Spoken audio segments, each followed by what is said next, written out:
sort of position, the touch here. The Karamakatite guys do that. I've seen them do it. They do it 3 times. How we would say that it makes sense, even though the whole phrase "it makes sense" didn't exist when this was invented. Right. Yeah, because you had cancer, right? No, I still have cancer. You still have cancer. I still have 7 to 8 minutes. The sickness of God.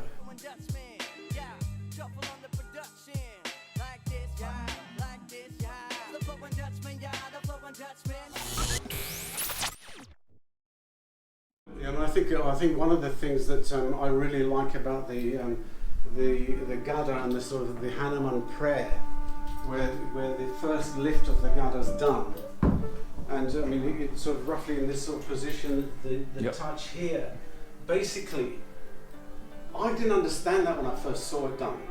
I mean, going back to 2013, and then I realised that this is basically making you at one with the Gada. It becomes part of your body. Huh. And then, from then, once you've done that, then you can swing it up, throw it over the shoulder, right. And now you're ready. I've also heard it being conveyed as a way to respect, just like they touch the feet of the guru, or also as a way to respect the God. It's basically, I mean, it was explained to me as a prayer to Hanuman, to be at one with the Gada, and for strength during exercise. I mean, that's the way that I was, or the translation that I got at the time. Right. Yeah, which is very similar to what you're saying. Sure, because they do the same thing with the mudgars as well. They cling them together. Yes. Or they touch it. Yes. With 2 hands. Yeah. The Karamakatite guys do that, and I've seen them do it. They do it 3 times. To me, at first that didn't make a lot of sense.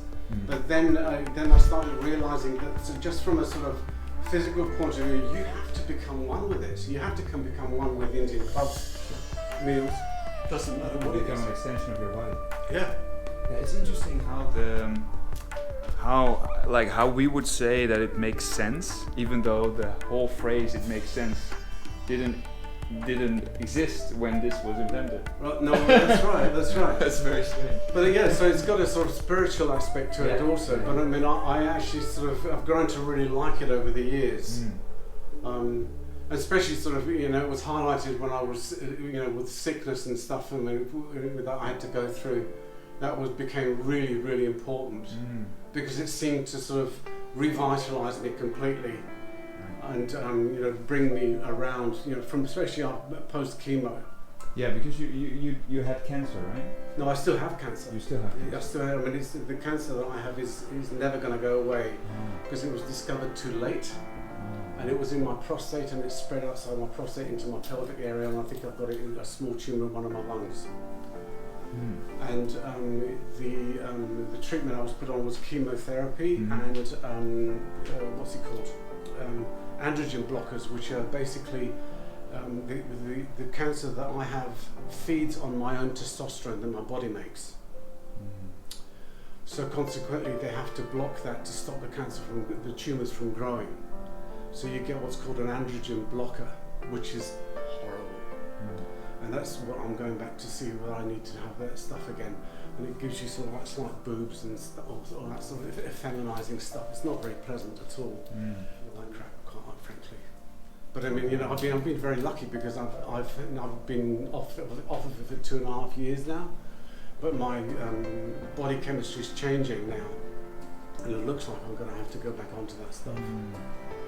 And it's just one of those things. I mean, and they couldn't, because the cancer had spread outside the prostate. There was no point in removing the prostate because that's done if they find it in time. Sure. But mine was just simply too late. It was just one of those things. But I mean, this is what I find amazing about training. So being at first training with these tools and being healthy, and getting my sort of fitness back.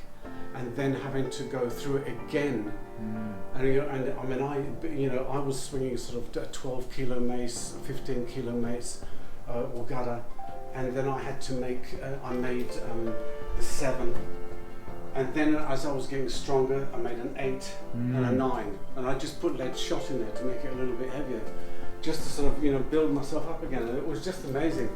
But the Gada to me was my saving grace. It really was. In what way? Well, because I used to retch in the mornings, from chemo. Yeah. And I found that if I just used to go into my room in my old house, which we were still living in, and I'd start swinging the Gada feeling really rough. And then within about 7 or 8 minutes, I used to always have that clock that's up the top there. I used to watch that, and within about 7 to 8 minutes, the sickness would go. And the first day that I did that, I swung for another 40 minutes after that, non-stop 10 to 2s. And it was just amazing. Bliss. It was bliss because I felt something. And then from then on, it was like every day. And I swung the Gada throughout chemo, all the way through. And it was just amazing how it improved my well-being. I can't say anything else about it. So it was like a miraculous device to me. And I stumbled into it. Because I remember going into the room that morning thinking, oh God, can I really do this? And lo and behold, it was fine. So, and it wasn't a great weight or anything like that. It was just movement. It was movement, yeah. And mentally, it was just fantastic too, because it got me out of that sort of horrible feeling when you want to sort of fall up and oh God, I feel rough. That's because that's what you feel like, which is amazing, yeah. I can imagine. Yeah, it's good. It's good stuff.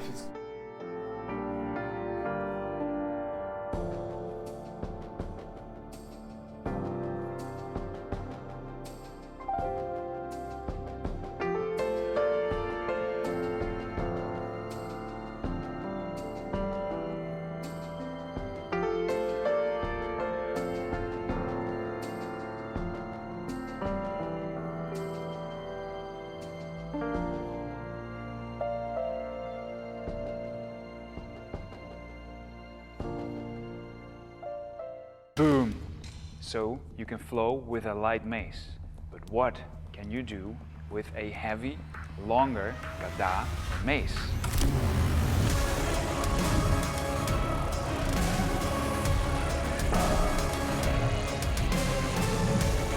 Gada Mace 101 is designed to teach you the absolute fundamentals of swinging a Gada or a heavy mace.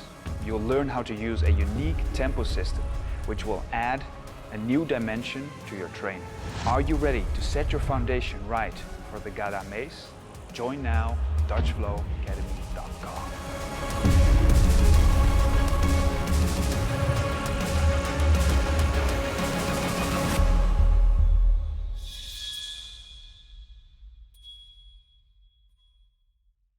Boom! Thank you for your attention. It's greatly appreciated.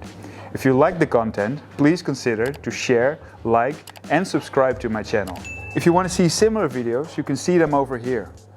If you're interested in learning more from me as a coach, I've got online courses on DutchflowAcademy.com. Keep flowing. Ram Ram.